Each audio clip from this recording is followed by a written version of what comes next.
Every morning, just as the sun began to rise over the quiet little town, the same sound echoed through Maple Street, the creak of an old wooden bench and the gentle hiss of a thermos lid twisting open.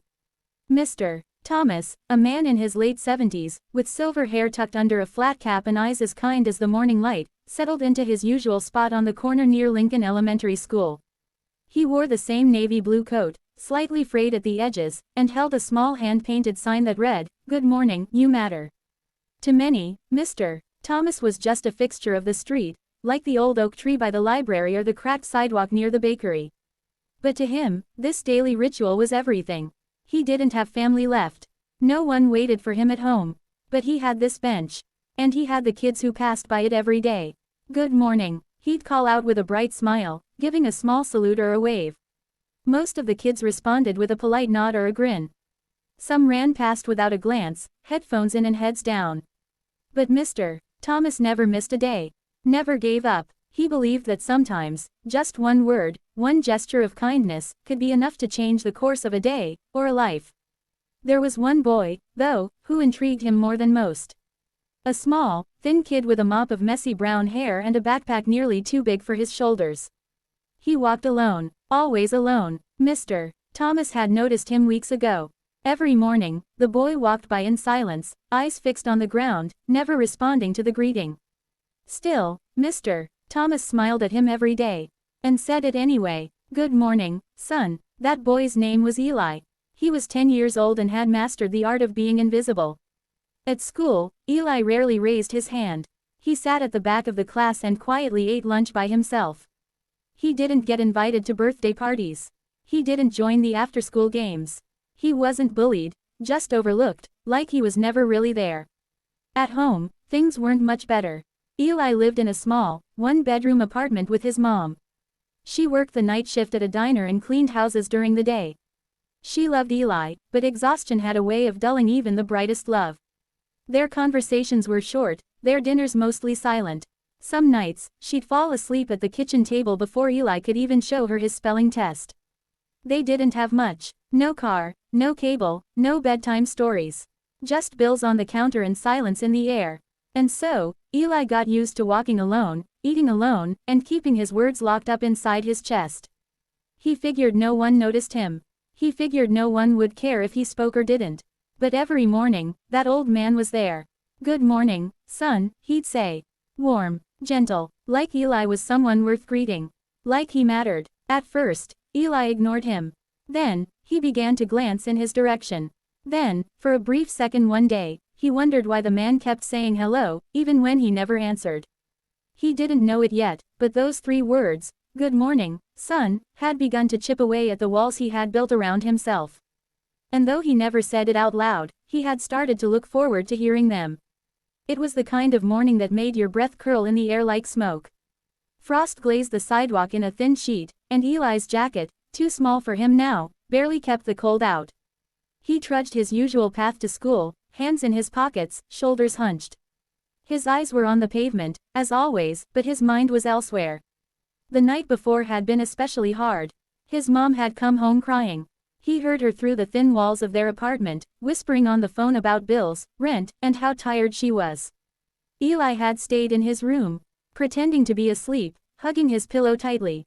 Now, walking to school, his heart felt heavier than usual. But as he neared the corner, he saw him, just like always. Mr. Thomas. Same bench, same coat, same kind eyes, and that same warm smile, like the old man had been waiting just for him. "Good morning, son, Mr. Thomas said cheerfully, lifting his thermos in a little toast. Eli slowed down. He looked up, really looked up, for the first time. The man's face was wrinkled and weathered, but somehow, soft. Kind, like a face you could trust. Eli hesitated. He opened his mouth, then closed it again. His heart thumped in his chest. It seemed silly, like such a small thing. But to him, it felt huge. And then, almost like the words had been waiting all along, they slipped out of his mouth. Hi, just one syllable, but to Mr. Thomas, it was everything. The old man's eyes lit up like a Christmas tree. He chuckled softly and said, "You made my day, son." Eli gave the tiniest smile. Just a flicker, but it stayed with him all the way to school, and long after. And the next morning, when he passed by, he said it again. A little louder this time. "Hi, Mr. Thomas." And just like that, something in Eli began to shift. He wasn't sure what it was yet, but he knew it felt warm. A few weeks passed. The greetings became a new part of Eli's routine. Every morning, Mr. Thomas was there, like a lighthouse in the fog, steady and shining. Until one day, he wasn't. Eli walked to the corner, expecting to see that familiar smile and hear the usual, "Good morning, son." But the bench was empty. Just an old thermos sat alone on the seat. Eli stopped, looked around, waited for a moment. Maybe Mr. Thomas was just running late. But the next day, the bench was still empty. And the day after that. On the third day, Eli noticed something different. Taped to the backrest of the bench was a simple white envelope. Written on it, in shaky handwriting, were the words, "To the boy who finally said hello." With trembling fingers, Eli opened it. Inside was a short note. Greater than, "Dear friend. I waited every day, hoping to make just one person feel seen. When you finally said hello, I knew it was worth it. You reminded me that I still mattered. Thank you for that gift. Keep saying hello. Someone out there needs it, just like I did. With love, Mr. Thomas." Eli stood there, the letter clutched in his hand, eyes stinging. A passing neighbor noticed him. "You knew Mr. Thomas?" she asked gently. Eli nodded. "He passed away a few nights ago," she said softly. "In his sleep. Peaceful, they said. He talked about a boy who changed his mornings." Eli didn't say much. He just looked at the bench, at the spot where the old man had sat, and whispered, "Thank you." The street felt quieter that day. But Eli wasn't the same anymore. Something inside him had awakened. Spring came slowly that year. The cold finally loosened its grip, and the cherry blossoms returned to Maple Street in gentle bursts of pink and white. Life moved on, but the old wooden bench on the corner near Lincoln Elementary remained, weathered, quiet, and now touched by memory. Eli still walked the same path to school, but everything felt different. He no longer kept his eyes on the ground. He stood a little taller, walked a little slower as he passed the bench. One Monday morning, he stopped.